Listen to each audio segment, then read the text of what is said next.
Hello, and welcome to our social and emotional intelligence workshop provided to you by Now What HR. I'm Amanda Duff, and by the end of this session, you'll have practical tools to better identify emotions and understand them in yourself and others. I found this work to be extremely valuable in both my personal and professional leadership life, and I hope you will as well. A little bit about me. Like I said, my name is Amanda Duff. I'm a certified coach, HR consultant, and leadership advisor. I have a bachelor's in accounting. I then went on to get my master's in human resources. I am SHRM CP certified, which is a human resources uh, certification. And I'm also a certified coach in social and emotional intelligence that we'll be talking about today, as well as core strengths. As far as Now What HR, it is a HR consulting and leadership coaching business. I provide one on one and group coaching and leadership training to individuals and also businesses, small to mid sized businesses. For those businesses, we also provide fractional HR services, short term, long term assignments, HR compliance, special projects, team building, and mergers and acquisition support. So if you or anyone needs support in those areas, please reach out to us. All right, let's dive in. First, I want to start with how are you feeling? Let's just have a general check in. So take a moment, take note of what was the strongest emotion you felt this past week or this morning or yesterday. Just try to identify one strong emotion you felt recently and name it specifically. And if you're not quite sure how to name it, maybe take a look at this picture over here with all these funny faces and just kind of pick one that you think best articulates that emotion that you've been feeling and what you're thinking about. And then once you have that emotion, do you have it? Okay, once you have that emotion, try to define why you were having it. So maybe there was a particular incident which triggered it, or a person, maybe something stressed you out, maybe there was a big project at work, a deadline. Whatever it is, for the feeling that you're thinking about, try to identify why is it that I was feeling that emotion so strongly. Okay, I'll give you a minute, maybe less than a minute, a few seconds. What was the emotion you were feeling and why were you feeling it? Got it? Okay. The question to ask yourself, once you have the emotion and understand why you were feeling it, is how did this emotion affect your thoughts? And how did it affect your behavior? Essentially, did it impact how you showed up in life, in your personal life, your work life, whatever it is? Our emotions really set the foundation for how we behave, which is what social and emotional intelligence is all about. And so, trying to understand the emotion that you're feeling, why you're feeling it, and how it's impacting or affecting your thoughts and your behavior is extremely important and valuable. So, this emotional check in is a good habit to develop. Whether you do it once a day, once a week, whatever, just taking a moment, or maybe it's in the moment. Maybe you're feeling some sort of strong emotion. And in that moment, take a step back. Why am I feeling this?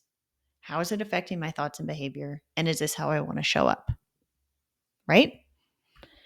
Okay, so now I want to get into a little exercise. I just simply want you to watch this video. It's already started here a bit. So just watch the video, okay? And then I'm going to ask you some questions about it. So let's just watch for a moment.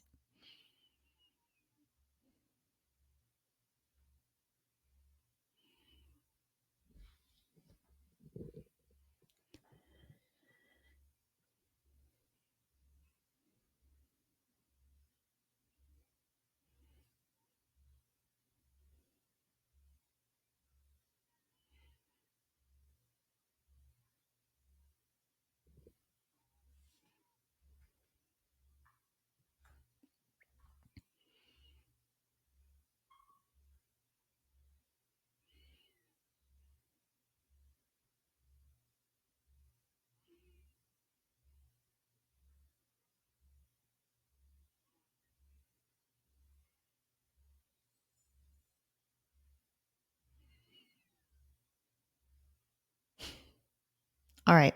Now that we've watched the video, tell me in the chat here, What did you see? What happened in this video?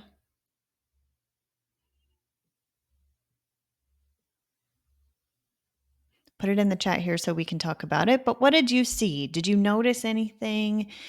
What do you think was happening there? Was there a message?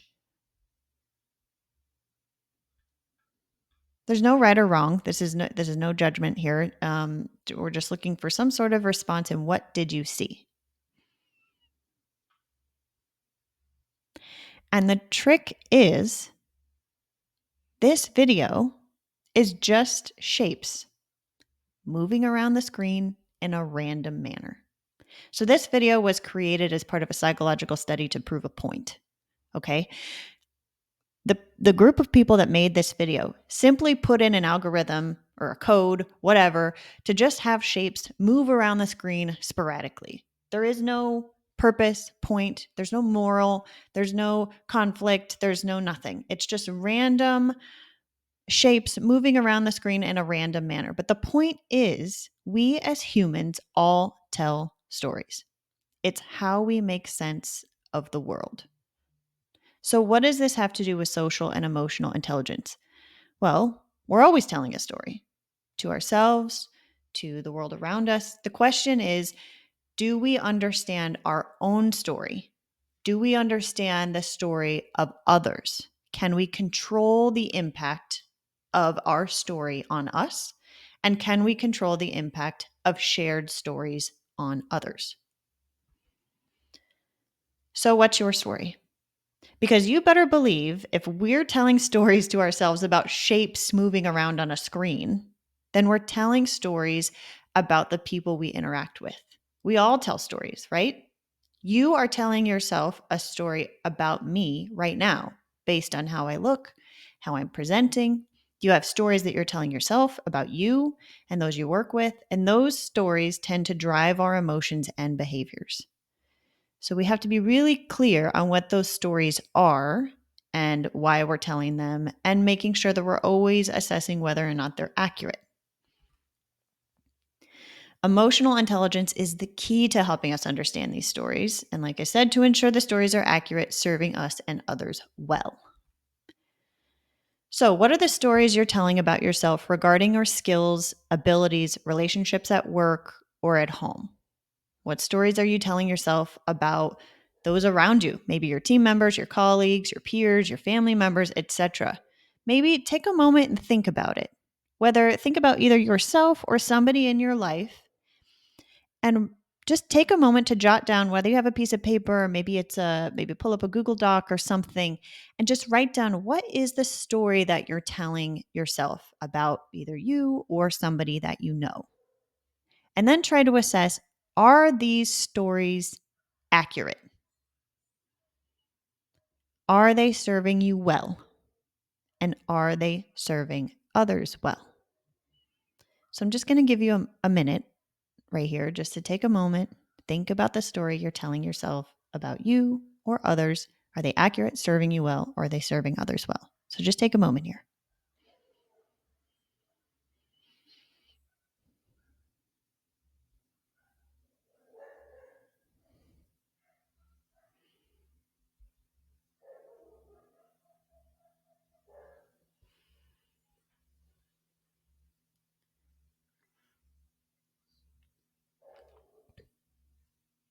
Just while you're journaling, I'll share a personal story. I know something I had always told myself is, when I was younger, I was very good at playing the flute. Actually, for some reason, I picked it up really quickly and I was quite excellent.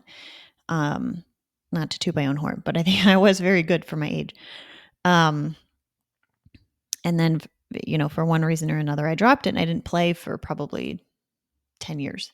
And then a few years ago, I was kind of going through, it was this exercise very similar to this, but essentially what I had been telling myself was that it had been so long since I played that I simply didn't know how to read music anymore. And I wasn't even sure if I knew how to hold the flute. And I was going through some sort of exercise like this, and I thought, is that true? I feel like maybe that's a story I've been telling myself, and I'm not sure if that's true. So, I didn't know if it was accurate, and I'm not sure it was serving me well, because I I love music and I love playing instruments and I would love to play the flute again. And so I went and I found a teacher and I went to flute lessons again. And it was some work. It definitely didn't come back to me in an instant. Um, but, quicker than I thought, I did figure out how to read music again and play the flute. And I thought, oh my gosh, I spent the last 10 years of my life believing some story that wasn't even true. And it wasn't even serving me well. And now I have the confidence to pick up the flute and play it again. So that's one personal story. But it's just these kinds of things. Just always be asking yourself, what's the story I'm telling here? And is it even accurate? And is it serving me well and serving others well? Okay, let's move on. So, what if I told you that you could, in addition to understanding your story, really honing in on social and emotional intelligence, you could also improve your self esteem, control and predict your emotions, strategically influence the behavior of others, and experience rapid career success? These things have all happened with me personally just by working every day to strengthen my social and emotional intelligence. That is the key. So, what's the definition of emotional intelligence? Let's look at that piece first. Emotional intelligence is the ability to be aware of our own emotions and those of others in the moment. That's the key, right? Being aware of the emotions of ourselves and others in the moment, and to use that information to manage our behavior appropriately. Now let's move on to social intelligence. Social intelligence is the ability to be aware of the emotions of others in the moment and to use that information to manage our relationships. So, emotional intelligence is managing our behavior, and social intelligence is managing our relationships. So, the Institute for Social and Emotional Intelligence, what we're talking about today, focuses on both emotional and social intelligence. It's what sets us apart from other EQ organizations. So, the ability to be aware of what others are feeling and respond accordingly to manage the relationship, in addition to emotional intelligence, is what sets us apart, and the connection between the two. So, the term emotional intelligence is it's part of the public lexicon right now. I'm sure that when you signed up for this course, you had some sort of understanding of what emotional intelligence was. And this is relatively new, and it didn't used to be the case even 20 to 25 years ago. So Daniel Gottman's bestseller book, published in 1995, took the concept of emotional intelligence. Daniel Goldman's best-selling book. He took the concept of emotional intelligence out of the realm of academia, and he made it more accessible to the public. In Time magazine in 1995, there was an article by Nancy Gibb that reached an even larger audience. And then books started popping up all over the place. You could see some of them listed here. And when there's a dummies book on emotional intelligence, that it's become pretty mainstream. So there's even a PBS video on emotional intelligence today that you could find. And in fact, if you do a search on Amazon for book titles, there are over 14,000 links, and probably more today since I've recorded this.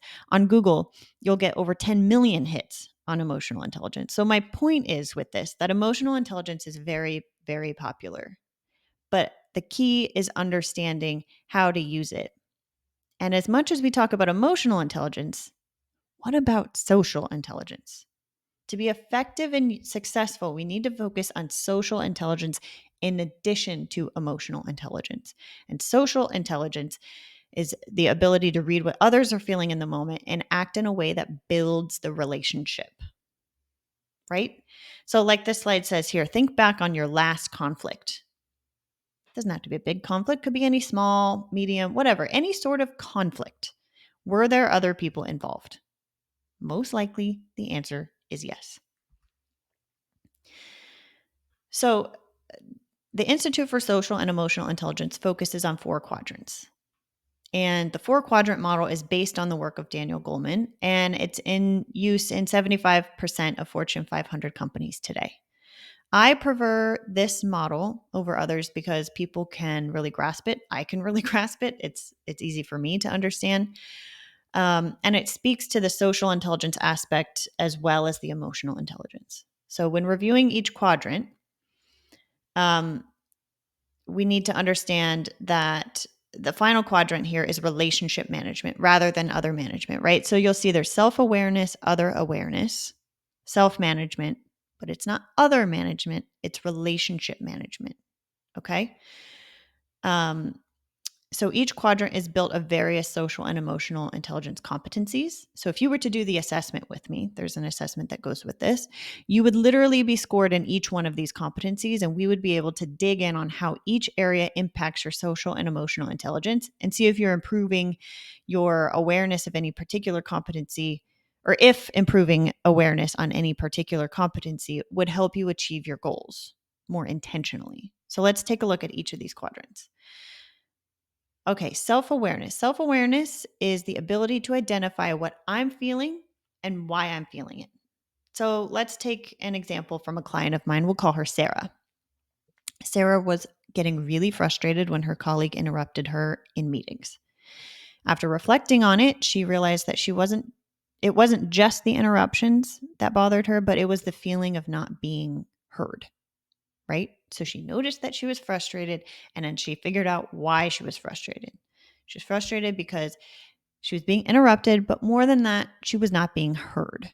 And so understanding this helped her manage her emotions and talk to her colleague in a more collaborative and productive way. So I would encourage you to think about the last time you demonstrated self awareness. What was the last time you were able to identify what you were feeling and why you were feeling it? Let's move on to self management. So, self management, something I like to talk about with self management is there's this thing called the marshmallow study. Maybe some of you have heard of it. If not, basically what happened was they brought a bunch of 4-year olds into a room and they were shown a marshmallow. And they were told that the adult had to leave the room for 15 minutes. And they had two choices. They could either eat the marshmallow while the adult was away, or they could wait the 15 minutes until the adult returned, and then they would get two marshmallows. Some kids squirmed and showed restraint. Some ate the marshmallow right away.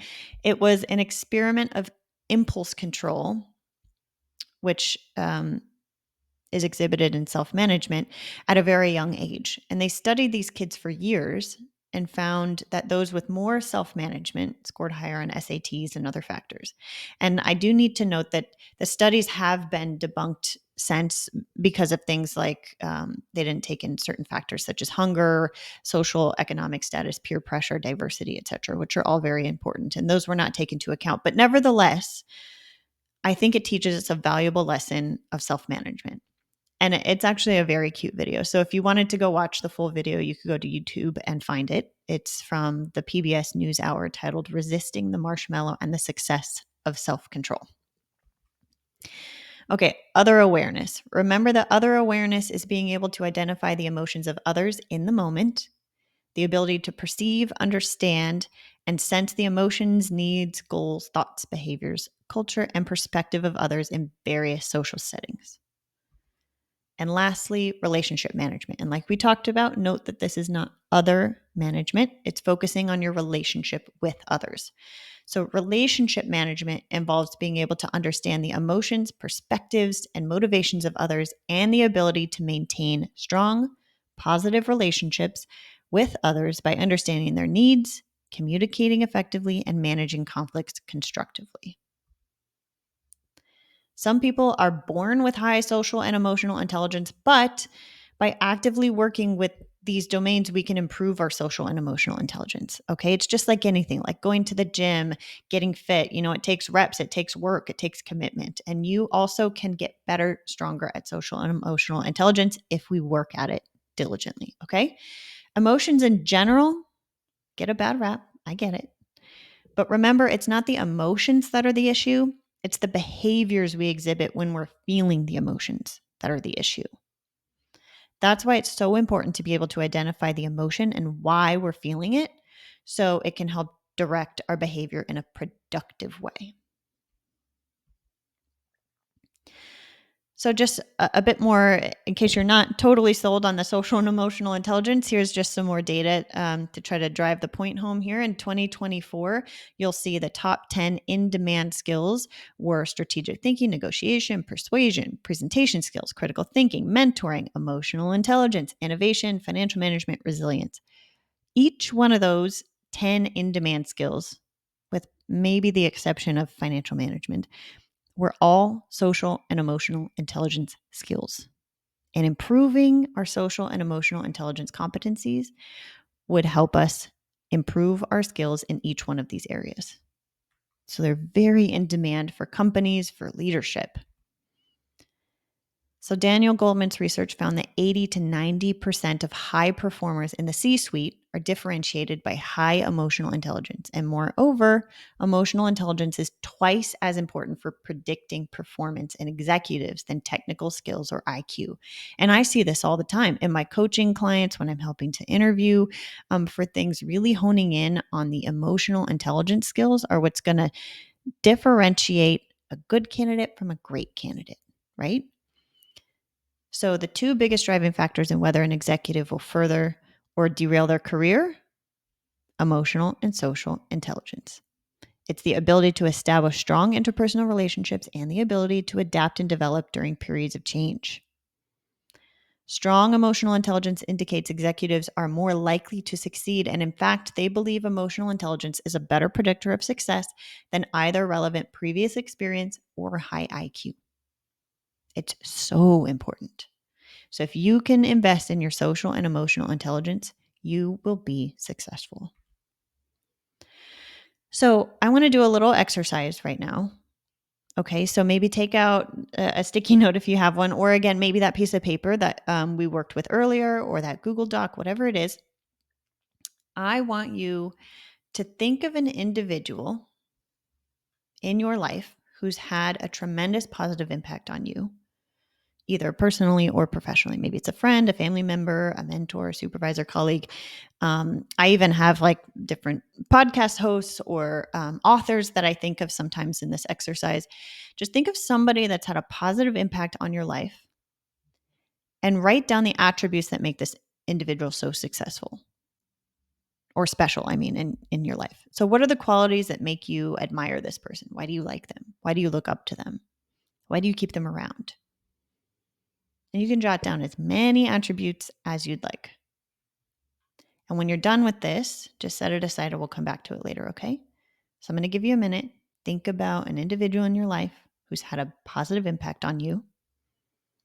And what are the attributes that make this individual so special? Why do you admire this person? Write it down.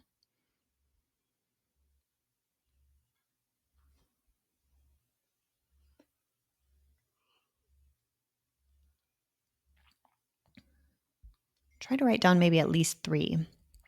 But again, there's no limit.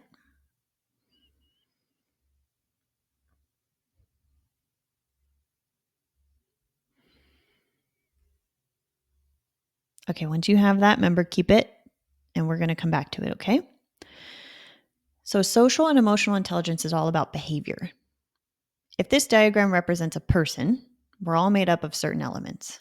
So at our core, we have a certain genetic makeup, something we're born with, our facial features, how tall we become, our eye color. Our genetic makeup is established from conception. It doesn't change all that much over time, if at all. The pink circle surrounding the inner core circle represents our personality. And psychologists tell us a person's personality is pretty much formed by the time a child reaches the age of 6 or 7. Then we have certain behavioral preferences. So the white circle that surrounds the other two, the very outer one. And a person exists within that certain environment. Our behavior is driven by both the environment and our personality. But unlike our genetics and our personality, our behavior can change, and we are the ones that change our behavior. Our behavior is a choice. And so this is kind of a trick question here. Which one's more important, EQ or IQ? You'd think we'd lean more towards EQ because that's really what we've been talking about this whole time so far, but really it takes both emotional intelligence and IQ to be successful. So for example, if you're going into surgery, you obviously want someone who with a baseline IQ, right? If not a high IQ, ideally. So you want them to be the very best at their particular surgery with a strong technical skill base, right? But add to that EQ, things like bedside manners, comforting you, communicating clearly with family members in the waiting room, putting your fears to rest, etc. If you combine the technical skills with those EQ skills, the surgeon goes from good to great. So that's what we're talking about when it comes down to SEI, social and emotional intelligence. It's about moving from good to great. So cognitive intelligence is certainly required to get a person a position sometimes in order to be successful. The difference between mediocre success and great success is emotional intelligence. So think about how in your own job, SEI could help you move from good to great. And how do you do that? The key to behavior change happens with good coaching. Social and emotional intelligence coaching is embraced by so many organizations. Here are just some, but it truly so many. And so social and emotional intelligence coaching can happen in a myriad of ways. Individuals who maybe want happier, healthier lives with strong relationships might seek out one-on-one coaching. And more companies want leaders and team members who are strong in social and emotional intelligence. So I can speak for me personally. I absolutely have a handful of individuals who have come to me personally in their own lives looking to strengthen their social and emotional intelligence for various reasons, both personal and professional. But I also have companies that hire me specifically to work with their leaders on this topic, whether it be, in a group or maybe one-on-one with their leadership people directly. But more and more people are looking to SEI coaching. And so SEI coaching can bring about self-awareness for your individual growth, your other awareness for relationship strengthening, team building, better customer relations. It can introduce the concept of SEI to company culture so that you all start speaking the same language for better communication and understanding, empathy.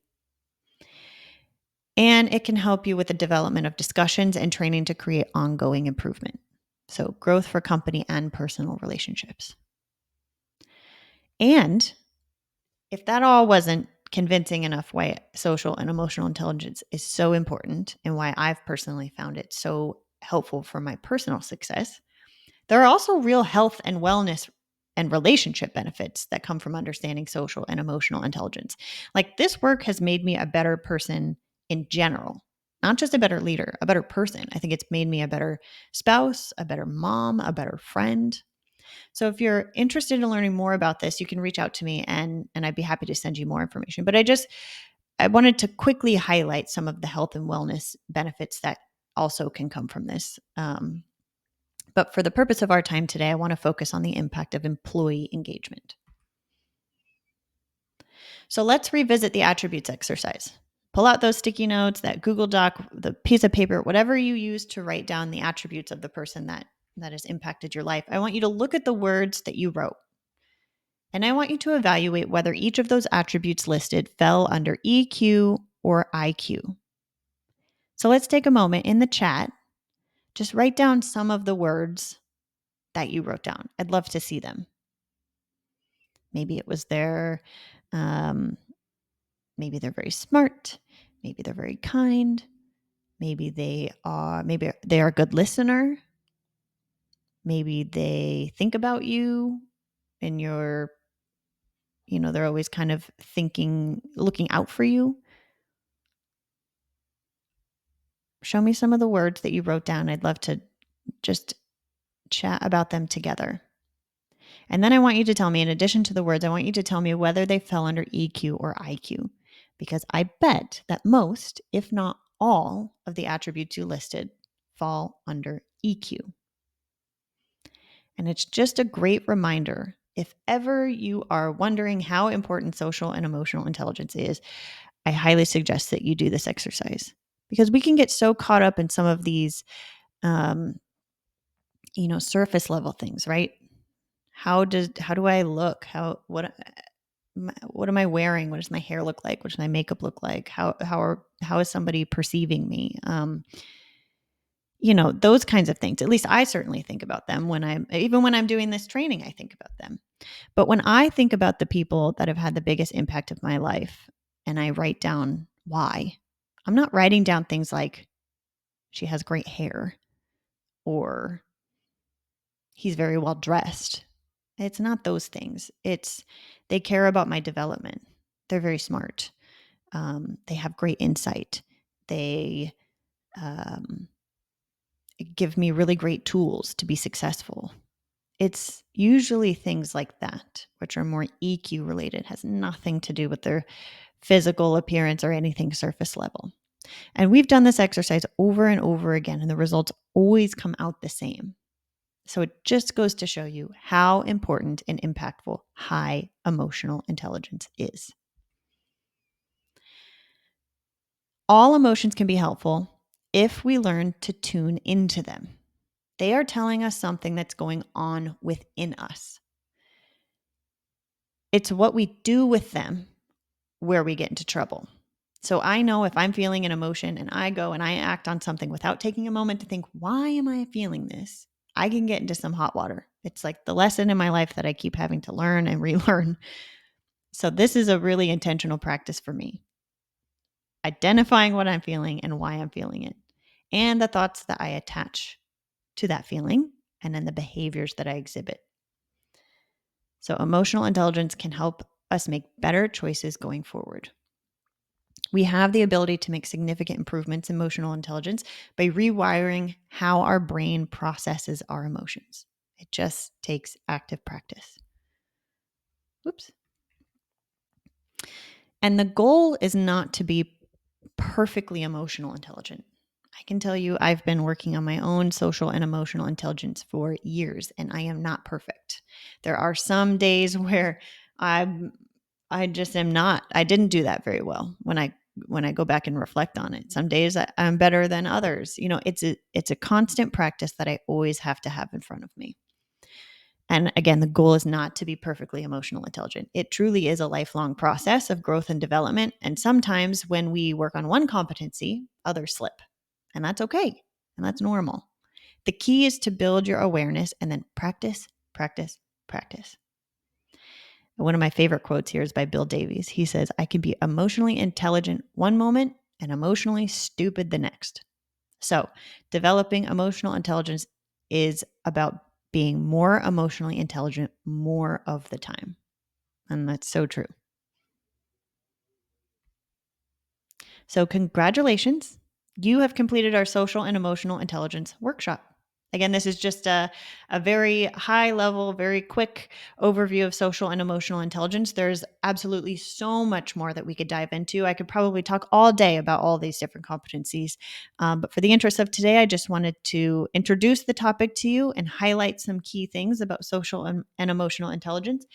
And if you're interested in taking our ISEI assessment, the social and emotional intelligence assessment, and learning more about your own social and emotional intelligence growth, or bringing this content to your teams, please reach out to us by emailing info@nowwhathr.com, or you can reach us through our website at nowwhathr.com. And remember, at Now What HR, we can provide social and emotional intelligence training and coaching, as well as other types of training and coaching. We work with managers and leaders for one-on-one coaching. We work with individuals one-on-one, and for businesses, we also provide custom training sessions, fractional HR, and special projects. And before we wrap this up, if this conversation around emotional intelligence resonated with you and you're thinking, I want more of this, but I don't know where to start, I've got something exciting to share. So I'm launching something called the Now What membership. It's designed to be like having a mentor in your pocket. That's what I've always found really important for me in my development growth. I've been very lucky and fortunate enough to have different mentors in my life that have helped me that I have since learned that just not everybody has access to. And I want to be that for you. So this is like having me in your pocket whenever you need me. It's for people who want real world coaching tools, monthly support, and practical answers for things, but without the big commitment of a coaching package. So there's two ways that you can participate. So one is the resource vault. So think templates, scripts, and tools that you can use instantly. It's like a library of everything that I personally have put together of different things that have helped me in my life: worksheets, workbooks, um, all different types of things like that. The tools, the templates, the leadership resources. It also comes with a curated monthly email and early access to additional trainings, exclusive trainings that I will do for our membership team. So that's the resource vault, just the library of tools, a monthly email, and early access to training. The Now What Insiders tier, this one's a bit deeper. So this also comes with everything that the resource vault has, plus one monthly coaching call with me, replays, worksheets, and a community of people just like you that you can talk to, collaborate with, that are also growing, leading, and figuring out their next now what. So founding member access will be open soon and only for a short time. And if you want to become a founding member with either the Resource Vault or Now What Insiders, you'll get it discounted pricing and first access to everything new. So if you subscribe to our newsletter at nowwhathr.com, you'll get all the updated information as this goes live. It will be happening at some point towards it'll be launching in Q4 of 2025, and you'll be able to have early access through 2025, up to a certain number of people. So if you want to have early access into what's going on, make sure to subscribe to our newsletter. And that is where I will be giving all of the first insider news on our membership activities and just how you can sign up for either the Resource Vault or Now What Insiders. Okay. If you have any questions along the way, again, email us at info@nowwhathr.com. You are exactly who I built this for. So I want to know all your questions, thoughts, and feedback. Okay. So remember, founding member pricing goes live soon for a limited time. Subscribe to the newsletter so you never miss an announcement. And please share this with anyone you feel that could benefit from this content, and reach out if you want for a follow-up or free consultation by visiting our website's contact page or emailing us at info@nowwhathr.com. I really appreciate you being here today. I will be doing more of these. I will have this training on again, as well as other popular topics as well. So go and be socially and emotionally intelligent and have a great day.